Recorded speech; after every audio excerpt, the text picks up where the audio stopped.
Over the last year, a certain type of allegation has become very prominent in the larger YouTube community: grooming allegations. Recently in certain online circles, not naming any names here, but it's mostly Twitter, it has become fashionable to accuse just about every online creator of being a child groomer in some way. Recently, there has been such an influx of these allegations, it seems like just about every week, someone is trending on Twitter for supposedly grooming someone half their age, or in some unfortunate cases, 2 years younger. More importantly, these constant allegations normally hold little to no water and have drowned out the legitimate accusations. This can be seen with tons of cases like Slazo and Pyrocynical. And as we've already seen, because of this, credible cases of child grooming have been completely delegitimized to the public. Furthermore, a lot of these allegations have just turned into a war in the commentary community, with the allegations just being used as fuel by anyone who dislikes a particular creator, and armchair activists who seem to find this type of stuff fun. So get comfy in your gag and handcuffs, because today we are going to do exactly what the moronic masses of Twitter and the reactionary, uncreative side of the commentary community couldn't be possibly bothered to do.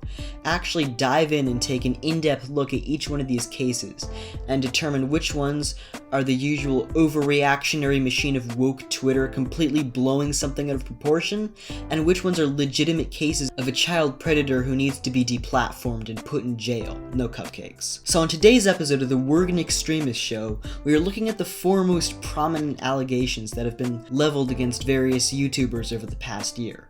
The four we are going to be looking at today are the Minecraft YouTuber CallMeCarson, Pyrocynical. I actually did an overview of those allegations back when they first came out, so you should definitely go watch that. YouTube's most successful beauty guru, James Charles, and of course, everyone's favorite cupcake-loving man, EDP445.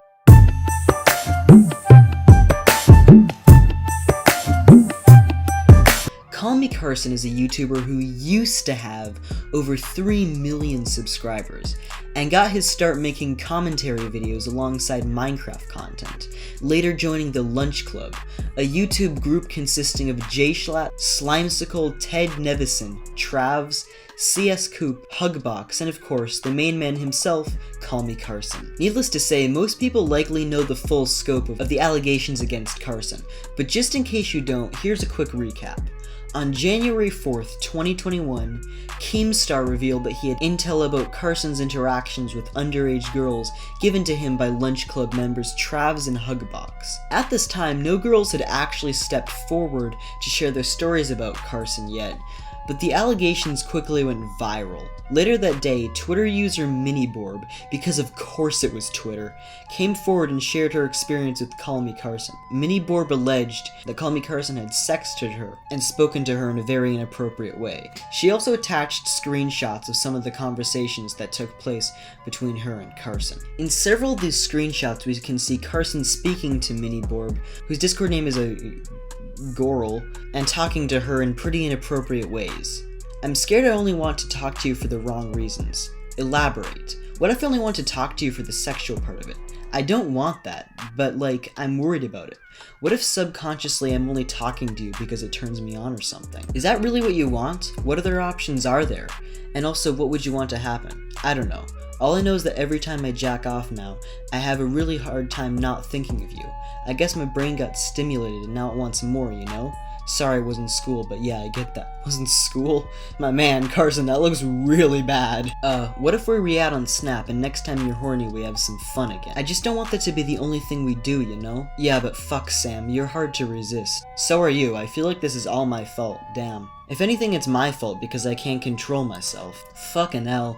I want to, but it's a bad idea. I'm not gonna lie, I'm scared of getting your hopes up or something. I'm willing to try, but it's such a bad idea.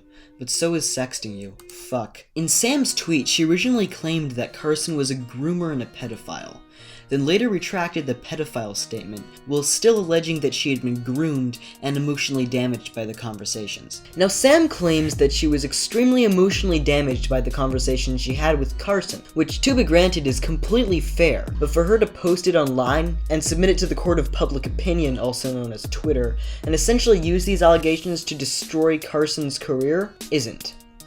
So then what could she have done instead? What other option did she possibly have?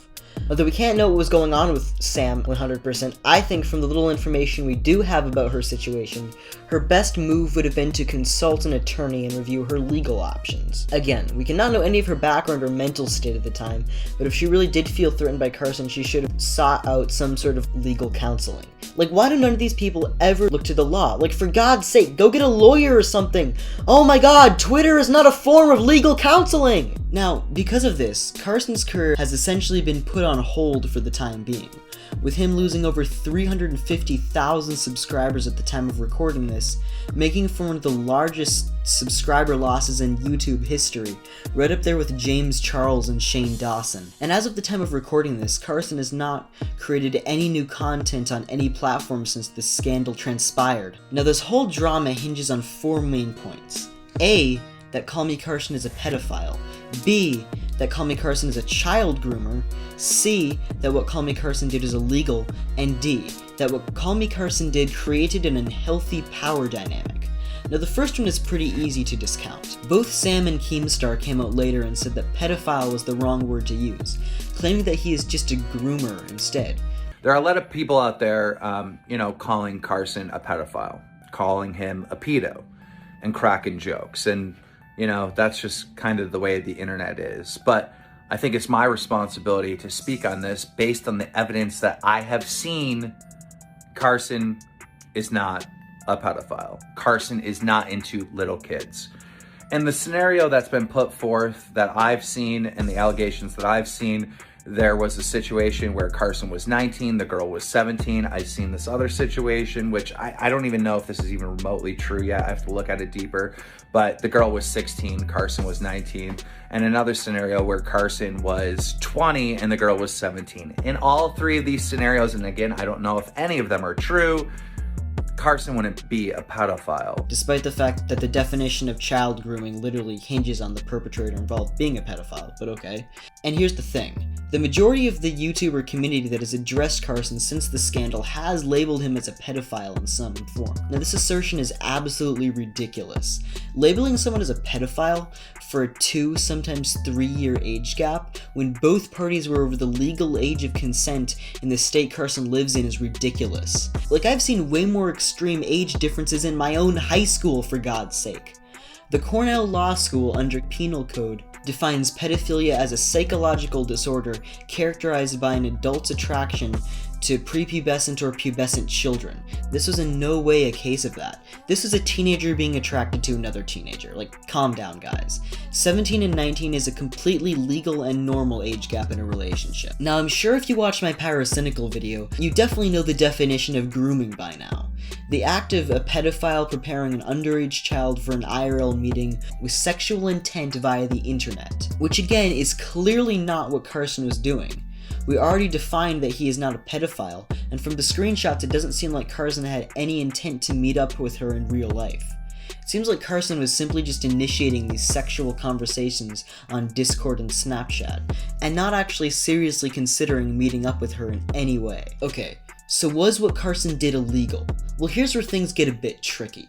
One of the main criticisms of the entire situation was that Carson exchanged nudes. Not with Miniborb, as she said that she would not send Carson nudes, but with another girl who uses the Twitter name Copycat.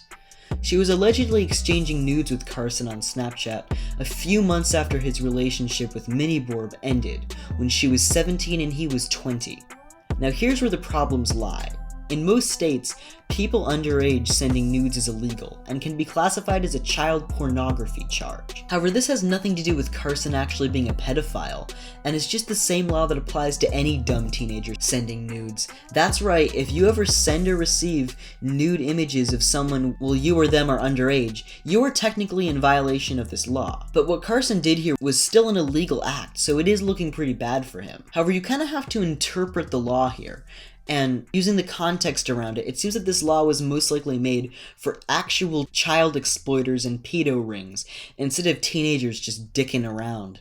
Want evidence for this? Well, look no further than Indian Illegal Code 3542-4-4, where it states that, well, yes, a person who sends explicit images underage is in violation of the law. There are some exceptions. For example, criminal charges are a lot less likely to apply if A, the person who sent the image was not more than 4 years younger than the person who received it, B, the people who exchanged the images were in a dating or personal relationship, C, the people who exchanged the images were under the age of 22, and D, the person sending the images acquiesced to the exchange of them, which basically means that he or she consented. So while what Carson did was technically illegal, it seems that there are certain exceptions that the law makes for these charges, and Carson basically ticks all the boxes here, making it a lot less likely that what he did will be seen as illegal in the eyes of the law, and that he will be criminally charged for it. Backing this up further is in the several months that it has been since the Carson situation, no legal action has been taken against him. Furthermore, the age of consent in Indiana, the state where Carson lives, is 16, which both Miniborb and Copycat were above, meaning that if any sexual behavior had taken place between the two, and they had consented to it, it would have been completely fine and legal. So yes, CallMeCarson technically violated the law, but only in the sense that every other dumb teenager who has sent nudes violated the law. So if you're going to cancel him over this, you're also going to have to hold a significant amount of the teenage population accountable as well. Now at this point, most detractors of CallMeCarson have one point to fall back on: the claim that CallMeCarson dating his fans is an unhealthy power dynamic. And a lot of people think that this is the strongest claim made by those attempting to cancel Carson. However, I disagree. I think this is by far the worst point. How is in any way Carson dating a fan an abuse of power? Like, sure, he has power, but as far as I could tell, he wasn't abusing it to his advantage in any of the conversations. Like, what, are celebrities just not allowed to fall in love with people now? I can see it absolutely being an abuse of power if a woman or man was dating his or her boss, but someone just dating a celebrity he or she admires? Where the hell is the unhealthy power dynamic there? Like, I've seen this argument used quite a bit in these type of accusations recently, in other cases such as the Game Grumps allegations, and this type of stuff makes no sense. I guarantee you if Carson was a famous singer or actor and he had this relationships with fans, this argument would be non-existent. Like, singers and actors have been having relationships with fans for decades. So in conclusion, it seems that none of the allegations leveled against Carson are really solid.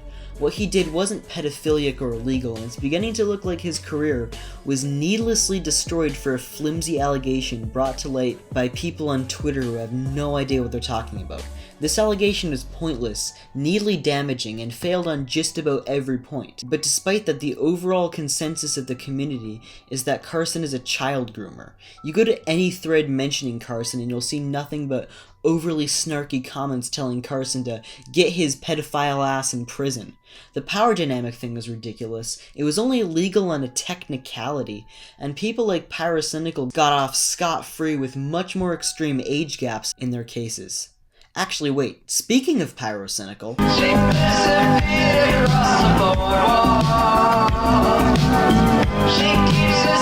Pyrocynical is a YouTube commentator, movie reviewer, fat fur enthusiast, and professional femboy with over 4.5 million subscribers.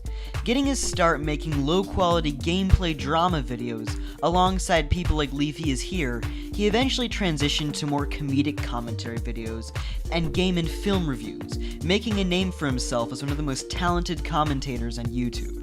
Now, for a full background on this scandal, you could just go watch my video about this situation. However, I know that people on YouTube are incredibly lazy and never click buttons or links when I ask them to. Case in point, my sub count. Please subscribe, by the way. So I will be giving a brief overview here. On October 29th, 2020, Twitter user Ivory Rasmus 1312, because again, of course it was Twitter, for God's sake, claimed that Pyrocynical groomed him when he was 15 years old. And Pyrocynical was 19, and he had screenshots to prove it. The screenshots in question were Pyrocynical and Ivory participating in a fat, furry, weight gain roleplay, which is pretty hot, let's be honest here. And although Pyrocynical is now a deleted user, data from his server ownership proves it was him. And of course, Pyrocynical himself later confirmed that Ivory was Lovebird and the messages were in fact real. Now, I'm pretty sure everyone has seen these interesting screenshots right now, but I'm just gonna read a few of them because I really want to traumatize you guys again. The bigger the figure, the better I like her. The better I like her, the better I feed her. The better I feed her, the bigger the figure, the bigger the figure, the more I'm gonna love.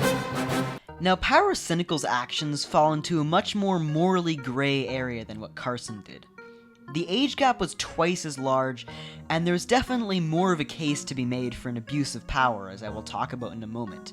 This time, it's pretty clear that what Pyrocynical did wasn't just wrong, but completely morally reprehensible. Now, do I think he's a pedophile or a groomer?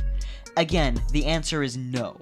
From the screenshots, it was pretty obvious that Pyrocynical was in no way attracted to Ivory because he was a child, or even attracted to him in any way at all. It just seemed to be this roleplay with their furry characters and not connected to the real world in any way. Pyrocynical simply used Ivory as a conduit for sexual gratification. The dude even says so in his own response. I mean, yeah, we shared some fat furry art, we had some weird fantasy roleplay, but there was no sexual interest. There were no nudes exchanged, his name, his appearance, it wasn't important to me. I didn't even know what he looked like at this point. And Ivory himself said that no nudes were exchanged, and that they didn't even know what each other looked like at the time. Did he ever ask you for nudes? No. No. All evidence points to Pyrocynical having no attraction to Ivory, not being a pedophile in any way.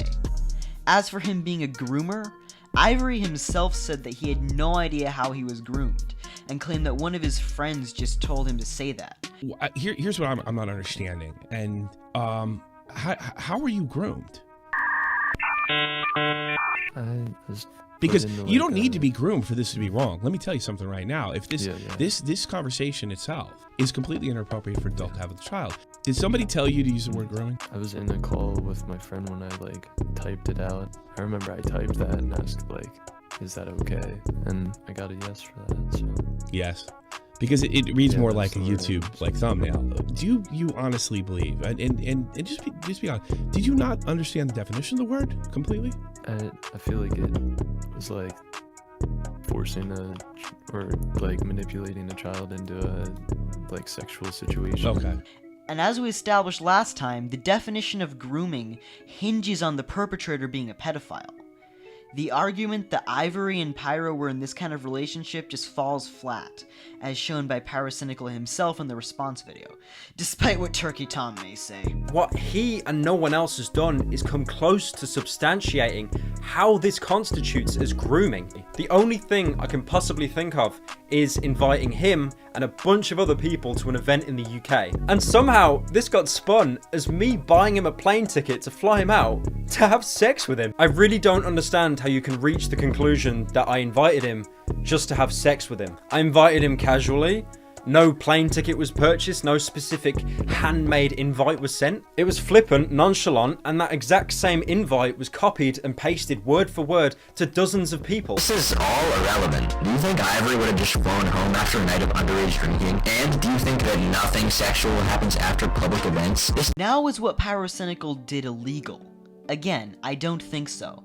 Nudes were never exchanged. However, Ivory was 15 when Pyrocynical first engaged in these conversations, and they continued until Ivory was 16, the legal age of consent in England. And Ivory, who's from the United States, lives in Pennsylvania, where the age of consent is 16. So then the question quickly becomes, did Pyrocynical know Ivory's age before he turned 16?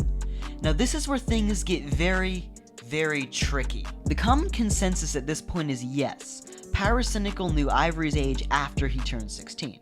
Pyrocynical himself having confirmed that he knew Ivory's age at this time, and both the "I'm a minor" message and him sending him his Twitter bio took place after Ivory's 16th birthday. In retrospect, I never should have continued the furry stuff with him once I learnt of his age, even though at the time I didn't see it as a problem. Legally, age of consent is 16 in both my country and his state. I didn't consider the age gap significant enough because what we were talking about and doing was so far removed from actual sex. Pyro had no knowledge of Ivory's age while he was 15, so then Pyro didn't know Ivory's age, right? Well, not so fast. Among the many screenshots leaked were those between Ivory and Pyrocynical's future girlfriend, EDP445. She confirms that she knew Ivory's age at the time.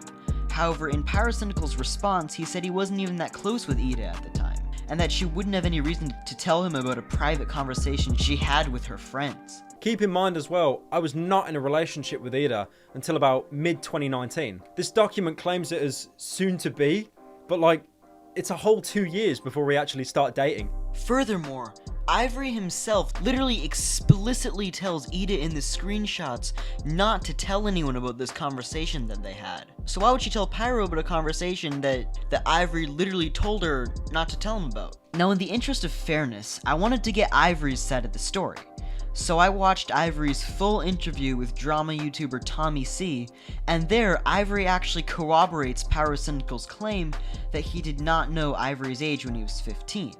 Saying that the only time age came up was when Ivory sent Pyro his Twitter with the age in bio, and as we already established, that was after he turned 16. Do you have any evidence proving without a doubt that Pyro was like, did you have a conversation like, dude, I'm only 15 or something like that? I have tweets where I talk about how my age has always been in my bio. That's always been a thing for me because like, it wasn't even on some I wasn't trying to pull myself out there like that. Like, oh, I am a child. I just wanted to, my main focus was like, I thought it was impressive that I was making music like I was at a young age. So based on statements from both Ivory and Pyro, I think we can safely conclude that Pyrocynical did not know Ivory's age while he was 15. Making what he did technically legal. And while what Pyrocynical did was still very morally wrong and definitely an abuse of power, as Ivory says in both his original statement and the Tommy C interview, that the main reason he entered the relationship with Pyro was because he was such a prominent YouTube star. However, I do not think that Pyrocynical is a groomer or a pedophile in any way. Now, one last thing I want to talk about is how poorly the commentary community handled the story. When the allegations first surfaced, everyone immediately rushed to Pyro's side, disregarding all the evidence and showing a huge bias for Pyrocynical, and labeling Ivory as a liar who made the whole thing up for clout. So, to me, Pyro is innocent until we actually see some evidence. Despite what a couple of 14-year-olds say on Twitter, it's innocent till proven guilty, you can't just automatically believe the accuser. So again, as far as I know, Pyro is innocent. Until there's undeniable proof, or if Pyro pulls a mini-lad and just admits it on Twitter, I'm not changing my mind. It was almost like these people had built a reputation of Pyro in their heads and refused to accept anything else. Then later, Turkey Tom released his videos and his infamous Google document, and the public opinion immediately shifted to, okay, Pyro is a complete liar, and Ivory and Turkey Tom are correct. Pyro is a groomer who knew his age all along. After all these allegations come out, 19-year-old Pyro is messaging weird things to a 15-year-old boy on the internet, and probably, if not guaranteed, knows his age. We basically have come to this point where it's starting to look horrible for Pyrocynical, right? Like, it's virtually impossible for this to be a situation that he can walk away from. And to be fair, this is a situation in which he should not be allowed to walk away from. He should be held to the highest extent possible of his own responsibility. This shit is absolutely criminal. You know what I'm saying? Like, he should low-key just be in jail for something like, not even low-key. He should be in jail for doing this. But with that being said, I can now fully believe that Pyro knew of Ivory's age during the time they had this conversation. So the worst case scenario isn't Pyro forgot to ask Ivory for his age, and now it's Pyro was well aware Ivory was a minor when this sexually driven conversation took place. Well, yes, much of the allegations were true. Pyrocynical still didn't do anything illegal, and definitely isn't a pedophile, as he had no actual attraction to Ivory. Then after Pyrocynical's response video was released, the public narrative shifted again. To Pyrocynical was a virtuous golden boy who did nothing wrong, and Turkey Tom is a laughingstock clown liar who deserves to be cooked up and served for Thanksgiving dinner. Yes, Pyrocynical's response dispelled 99% of the allegations, but still, despite their flaws, Turkey Tom's videos actually made a lot of really good points. Believe it or not, this is actually a very nuanced situation. All the gameplay commentators just regurgitated these black and white arguments that reflected whatever opinion was popular at the time. I think this highlights a problem with a lot of modern gameplay commentators. These dudes are freaking spineless. A lot of them can't even really be called gameplay commentary channels, as they don't really give any commentary at all on the subject of what they're talking about. I'd say most of them are more like drama channels. They literally just explain this situation to the tune of Minecraft parkour footage or some random first-person shooter from 2014, collect their ad revenue and go. Or if they do manage to crank out some commentary, it's always as lukewarm and uncontroversial as possible. Case in point, the Pyrocynical drama. This probably comes from how low effort this content is. You watch a few videos, maybe read a few tweets, then sit down in front of your favorite parkour server, talk for 10 minutes, and hit upload. And the problem is YouTube just won't stop recommending this garbage. The algorithm likes it because it's relevant, uncontroversial content that can be pumped out quickly. And these people blow up to hundreds of thousands of subscribers overnight because of this, deserving absolutely none of them. Overall, the situation was a messy circus to the detriment of all parties involved. And at the end of the day, I don't really think Pyro or Ivory are completely in the wrong or completely in the right. What Pyro did was disgusting and wrong, and he should never have done that to Ivory or anyone else. But on the other hand, Pyro didn't groom anyone, isn't a pedo, and didn't know Ivory was 15 at the time. And Ivory was pretty careless with how he publicized these allegations. Okay, so next pedophile allegation, please. Slide on the pimp gang with my pinky ring. Lot of gang, lot of bitches in the icy chain. While you claim that you're rich, that's a false. James Charles needs no introduction, I'm sure. He's the biggest beauty guru on YouTube with over 25 million subscribers, yada yada yada, makes incredibly gay makeup tutorials for 14-year-old white girls who use Twitter to goggle over him, blah blah blah blah. James Charles isn't new to being cancelled. There was a huge drama way back with Tati Westbrook at some point in 2019, and eventually he got involved with the Jeffree Star drama. There was stolen merch, and there were multiple times he was cancelled for allegedly seducing straight men. But of course, his 9-year-old followers are like moths to a flame. His subscriber count has peaked and dived a lot over the years, but during the most recent drama, he's lost over 500,000 subscribers. 300,000 of them alone from the apology video. Eventually, Morphe, the brand he has collaborated with for years, ceased involvement with him. They also stopped producing their James Charles X Morphe makeup palette, which has been one of their top-selling products since it came out. So what exactly are these allegations? On February 19th, 2021, a 16-year-old boy who goes by the name Isaiah on Twitter and TikTok came out with a video alleging that he was groomed by James Charles. He said they had highly inappropriate conversations together and that James Charles sent him sexually explicit photos of his body. This made Isaiah uncomfortable, prompting him to tell James Charles his age. James then allegedly said he didn't care and started asking Isaiah for nudes, and requested that they continue these very sexually charged messages. So last Wednesday on the 17th, James Charles snapped me on Snapchat. He added me back because I had snapped him a while ago, just like a fan to influencer conversation. I don't have a lot of time, so I'm gonna post proof of it right now. This is the notification that I got when he Snapchatted me first. And just for further proof, he deleted the chat. I don't know what he deleted, but that's me opening his Snapchat. I went into the bathroom, and I guess he saw the bathroom light, so he started making the conversation very sexual, and it made me really uncomfortable. And I'll post some of the stuff that he sent me now. He proceeded to send me explicit pictures of his body. So after sending me that first picture of his body, explicitly, he sent me multiple after that, and I'll post them now. I was getting really uncomfortable, so I told him my age. I told him I'm 16. Meanwhile, he's 21. He's a grown man. And then he proceeds to say, oh, but I didn't even get to see meaning my body. And after telling him, no, I'm not gonna send it to you, he kept on asking for pictures and videos of body hair and me flexing and stuff. He proceeded to ask to FaceTime me, which I then said no to, and then I asked why. And this is what he said. Now, these allegations quickly gained traction, eventually warranting a response from James Charles. On February 26th, 2021, James Charles posted his response to Twitter, telling a completely different story. In James's post, he says that Isaiah was actually the one who initiated the sexually driven conversation, and sent James Charles explicit images first. When James asked his age, Isaiah responded 18. James then reportedly asked his age again later, and he responded with 16. James Charles then apparently became very embarrassed and apologized for the conversation. However, in James's recounting of events, Isaiah was the one who said he wanted to continue speaking to him, and that he wanted to engage in a clandestine relationship with James. At this point, James alleges that he blocked Isaiah and never spoke to him again. This response completely opposes Isaiah's version of events, Charles claiming that the boy originally sent him lewd images of himself, and was the one who wanted to continue the relationship after his age was revealed to be 16.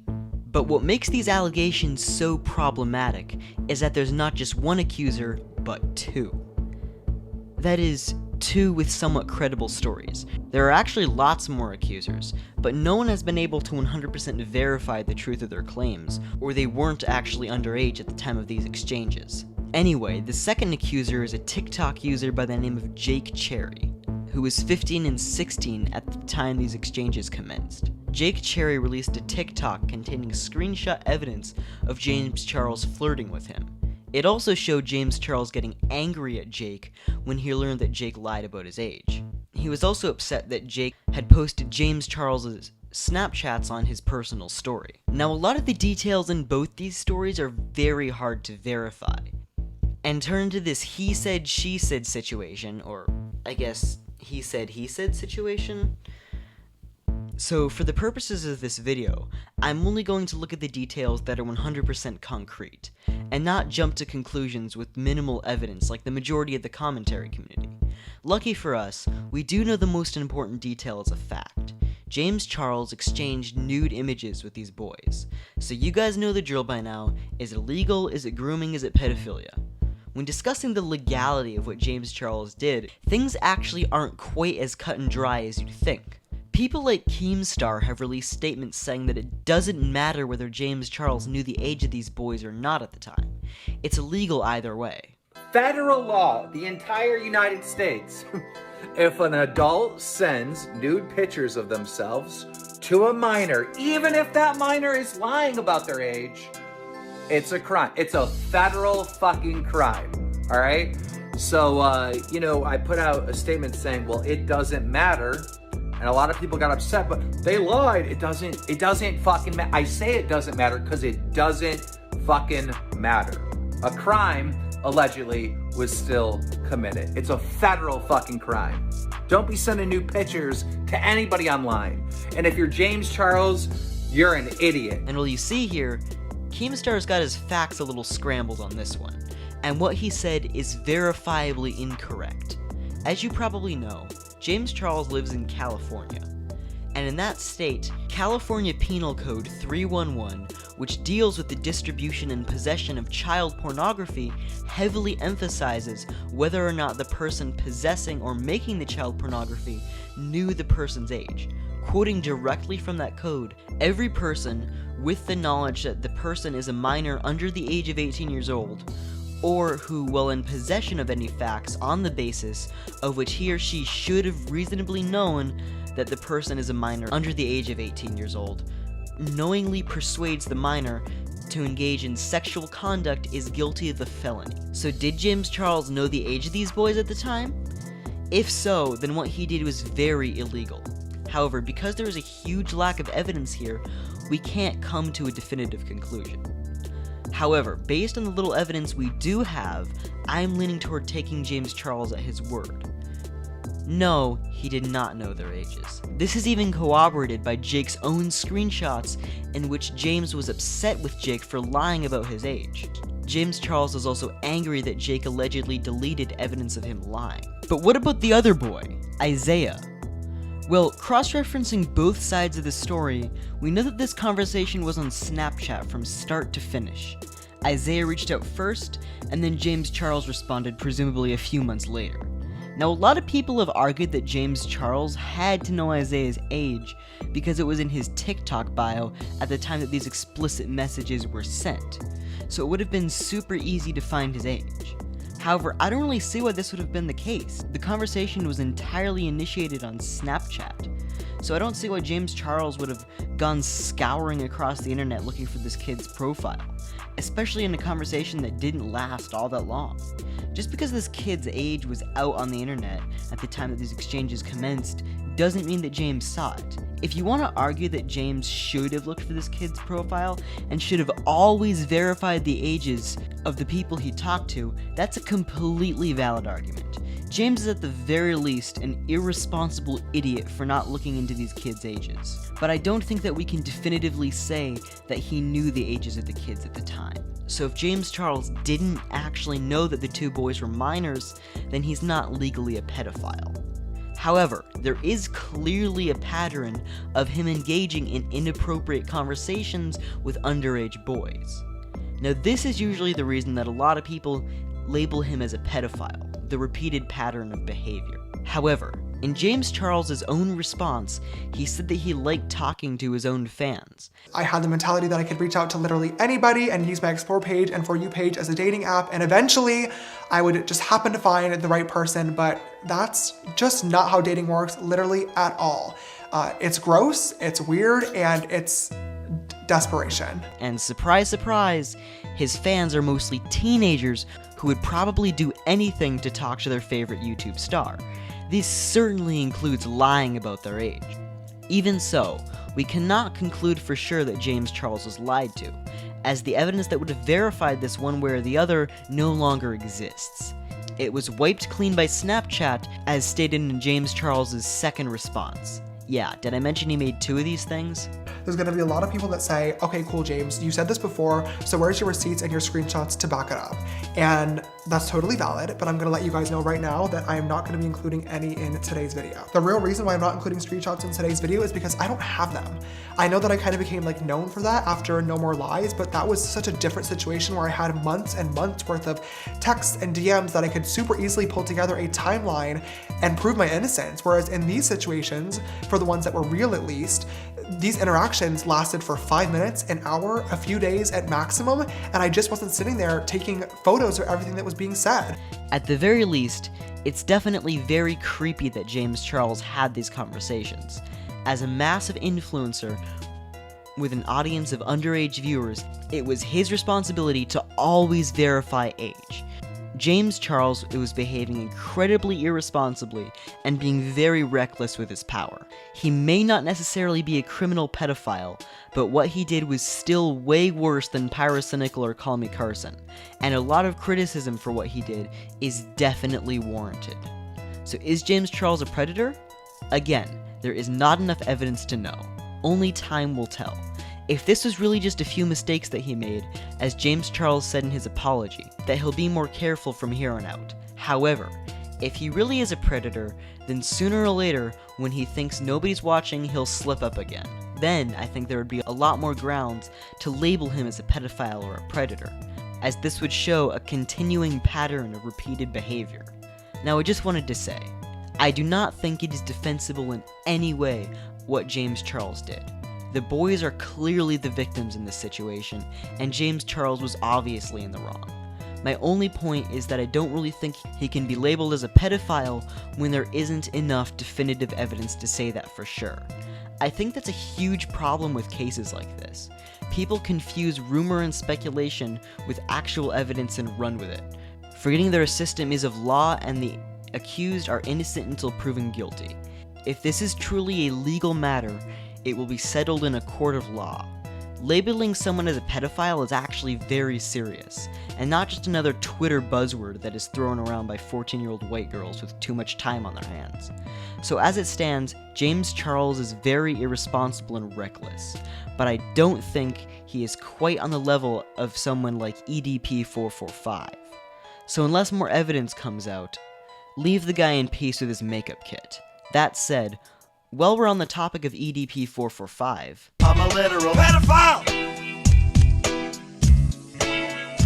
Yeah, I'm a pedophile! Okay, moving on from James Charles and on to bigger things, much bigger things, we come to EDP445.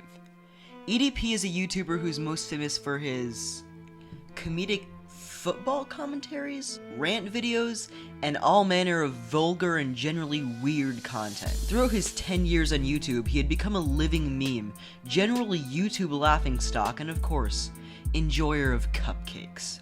In this final segment, we'll go through the EDP445 case and see why the man known as Bryant Moreland offline might actually get away with his crimes scot-free, and the little we can do as a community to put this monster behind bars.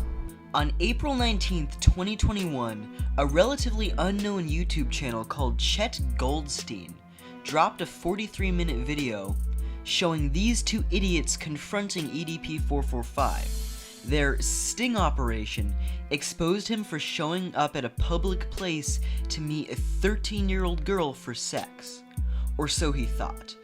The vigilantes caught him like a deer in the headlights, confessing about a sexually charged conversation he had with a phantom teen over Instagram. That's right, Sophie, the pubescent girl, was a fictitious lure to expose EDP as a sicko pedophile. During the amateurish interrogation, EDP directly acknowledged the girl's tender age several times and admitted that he had come to meet her for sex. So, you initiated a conversation with a 13-year-old knowing she was 13, yes or no? Correct. Okay. So, is that a good look for you? No, it's not. Okay. As if this weren't self-incriminating enough, he added that he met up with a minor one other time, a real one, and had spoken sexually to people he knew were minors 5 other times. Absolutely. Most definitely, this is not your first time either, right? Right. This is absolutely not. How many times have you done this? This is actually my first time. You just said it wasn't your first time, and now you say it is. Second time? What's a ballpark number of how many minors you've talked to? Like, obviously it's been 5, so after 5, what would you say the number is? 6. 6? Sure. 6 minors. The man also confessed to having sexual fantasies about children, and said the only reason that he wasn't banging kids left and right was the prospect of entering that prison. Now, as far as the whole fantasy goes, you know what I mean? Let's be real, okay? You know what I mean? Like, that's the part where I'm not picking up on. I genuinely don't know what you mean. Sexual fantasies, that's what I mean. Okay, so sexual, and I'm not calling you the P word, if you know what if you know what I mean. I'm not calling you the P word, but do you fantasize about females under the age of 16, yes or no? Sometimes. Yes. You know, the only thing deterring you, based on these messages, it wasn't the fact she was young, it was jail time that was deterring you, yes or no? Okay, so say there's no law, say we live in an anarchy, you would have followed through with this, yes or no, had you been able to, correct? Right. Okay. The video finally ended with Alex, the man who runs the Chet Goldstein channel, calling the cops. That's when EDP445 waddled over to his car and drove off, evading the police and escaping to God knows where. The Chet Goldstein channel also produced a video with the actor who portrayed the underage Sophie reading the lewd messages that EDP had sent her Instagram avatar. These messages are hard to stomach, say the least. Of the 4 people we've covered today, EDP is by far the most vile, graphically describing the nasty things he liked to do to Sophie. EDP admits to pleasuring himself during the exchanges, and also admits to sending nude photos of himself to the decoy girl, along with shit pics? Yeah, shit pics. These screenshots practically contain almost all the evidence we need, so any questions we had about his guilt or innocence seem barely worth asking. We are dealing with a man who essentially confessed to being a pedophile on video. There are multiple cases of him attempting to solicit nudes from underage girls that he acknowledged were underage. Now here's what really sets EDP445 apart from the other cases we discussed in today's video.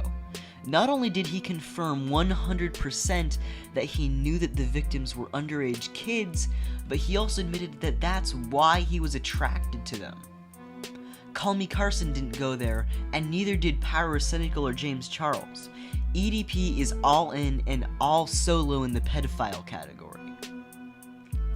He said the idea of talking to an underage pubescent girl is part of the turn-on for him.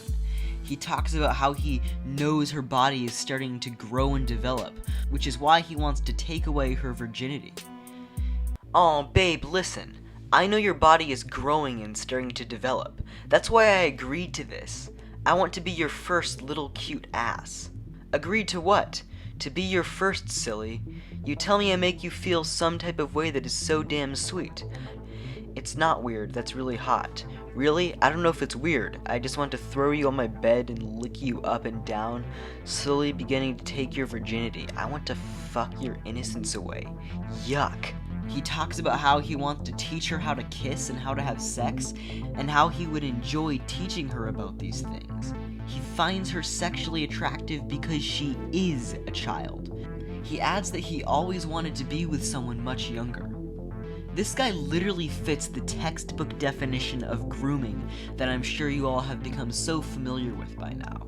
The action of a pedophile preparing a child for a meeting, usually via internet chat room, with the intent to commit a sexual offense. This is exactly what EDP does. He spoke to someone sexually he thought was a 13-year-old girl and was literally on his way to a meetup with the intent to engage sexually when he was caught. As for the legal side of things, there seems to be no shortage of legal and moral violations. Obviously, the photos he sent were illegal. You've got sexually charged messages with someone who he knew was an underage minor, and the clincher, of course, is that he actually showed up to meet with her for sex. That falls under having the intent to commit a crime. And the legal definition of pedophilia in California categorizes it as attraction to children 14 years or under. Minors older than that probably covered in some sort of statutory rape charge. There are several crimes going on here. Now, all that being said, I still do not think that he will be convicted of any of this or sent to jail. Why, though? The evidence is so damning, and everything he's done would make it seem like an open and shut case. Like, again, this is literally a man who confessed to being a pedophile. How could he not go to jail? Well, it seems that the main reason that EDP is still at large is because these two scumbags screwed up. Vigilante pedophile sting operations have been a growing cause for concern among law enforcement recently. All these amateur justice groups are getting in the way of actual police investigations. A lot of times the evidence they collect isn't even admissible in a court of law. And if they do make it to trial, which is rare, the lawyers and defendants can get them off with a slap on the wrist by arguing that the vigilante groups are guilty of things like defamation and entrapment. So you guys see where I'm going with this, right? Because this guy's poorly conducted sting operation had no relation to actual law enforcement, the evidence they collected may be ultimately completely worthless. And the fact that we have had little to no updates on an investigation in over 3 months seems to suggest that this may be actually what happened. And it's a shame too, because if these two assholes had cared more about the crime that EDP was committing than getting clout, and actually worked with law enforcement to assist the sting, then we might have actually seen this degenerate put behind bars. So why am I talking about EDP445 today? With the other 3 cases, it was because I wanted to set the record straight about misinformation relating to their scandals. Well, with Mr. EDP, it's because the man has wormed his way back to YouTube and Instagram under the new moniker, The Notorious EDP, posting on YouTube as recently as July 20th, with his Instagram being active almost every day. It seems the only reason he's sliding under the monitor is because of how small his following is compared to the 2 million subscribers he was boasting previously. And the scary thing is, some people still support him, saying things like, "We still love you, EDP," or "We forgive you." Besides the fact that I cannot even begin to comprehend what morally bankrupt degenerates would still support this man, it shows that EDP445 has gotten cocky, and doesn't think that there would be any consequences with his return to social media. If that is the case, then I think it would only be a matter of time before he gets cocky enough to potentially hurt an actual child. EDP445 is an actual predator. EDP445 is a danger to the online community, and now that he's back online, we need to bring him back into the public spotlight so we can give the actual victims voices and make sure that EDP445 is brought to justice before he does something truly awful.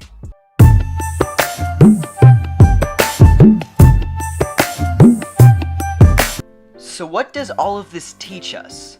Well, for one, The false and exaggerated allegations need to stop. Just because someone talked sexually to a person he or she didn't know was a minor at the time isn't a cause to immediately label him as a pedophile. Maybe label him as a creep, but calling someone a pedophile requires lots of evidence. Evidence that a lot of these cases just don't have. These allegations are needlessly tearing community after community apart, stirring up unnecessary drama across the internet. Second, the term pedophile has become extremely watered down and used casually by idiots on Twitter. The term should only be reserved for vile creeps like EDP445 and more recently Raul Zito. But now it's become a term used for any controversial YouTuber who had a relationship with a fan. And finally, the dubious and morally suspect nature of entering into any sort of sexual relationship via social media or online forums. At the end of the day, it's simply sex with strangers, and it's fraught with some of the attendant dangers of such engagements in the real world, including legal issues. In any context, it's best to reserve such intimacies for people we know in person, not digitally, and with whom we share a solid, trusting relationship. So at the very least, the people we discussed today are modeling very poor and toxic behaviors for their legions of impressionable fans. Well, you did it. You finally made it to the end of this video. If you'd like to stick around till the next one, you could click the subscribe button so I can get the channel monetized, so I can finally purchase a J-Schlot plushie. A noble endeavor, I know. Otherwise, goodbye. I'll see you in the next video.